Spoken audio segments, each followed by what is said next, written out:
kidding! South Korea has the largest number of MMO gamers per capita. Because if you lived with the constant threat of a hostile nuclear power a couple of miles away, you'd probably want to avoid reality too. Which means Korea also leads the world in the number of MMO players who have played until they died of exhaustion. Yep, but Korea just keeps cranking out new MMOs, and here's one of them, RF Online. If there's one thing that most MMORPGs have in common, it's that they have too much in common. Most end up looking like a bastardized version of Lord of the Rings with some form of humans, trolls, and/or elves.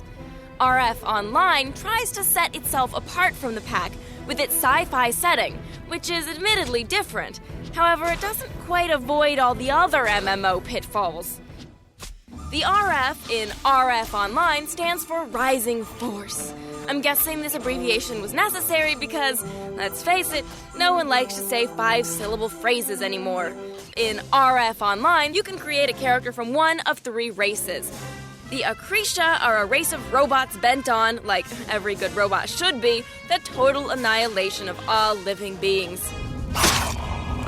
Hear that, you Honda Asimo designers? Sure, it's cute now while it's delivering a tray of meds to Grandma, but mark my words, one morning you'll open the doors to your research lab and find a dead prostitute in an Asimo swearing she was like that when it picked her up.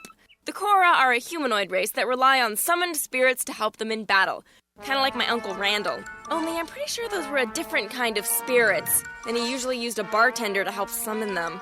The Balato are a stockier tiny folk with an affinity for building mech suits and... Hey, wait just 1 second. They have pointy ears. I don't care what fancy name you give them. Pointy ears equals elves. Alright, RF Online, I warned you, and I'm docking you a point. No derivative elves. The differences in races do make for some interesting gameplay, but you can't really experience it until you hit level 20 or 30. So, ladies and gentlemen, on your marks, get set, grind! Yes, hang on to your hats and glasses as you butcher your way through quest after quest of quota killing. If you think grinding sounds like a chore, then you'll really dig the riveting way you earn some coin. You mine. Not since EA's Paint Dry and College Paint Dry 2006 has there been such stellar stand in one place and do nothing action. Imagine how thrilled you'll be when you travel to the designated mining area, equip your trusty mining tool, but hold on kids, make sure you have enough batteries, and then wait patiently as ore slowly trickles into your inventory. Awesome. I haven't had this much fun since my last Paladin versus Paladin duel in World of Warcraft. And to sweeten the pot, the developers allow you to walk away from your computer while this electrifying extraction is happening. The only real exciting side of mining is the giant PvP battle that happens nightly to decide which race controls the massive ore-rich cavern in the middle of the mining map. And guess what the victors win? The exclusive right to stand perfectly petrified in the cavern for hours and drill for ore. Overall, RF Online isn't a bad MMO. It's pretty to look at, and the PvP is fairly well done.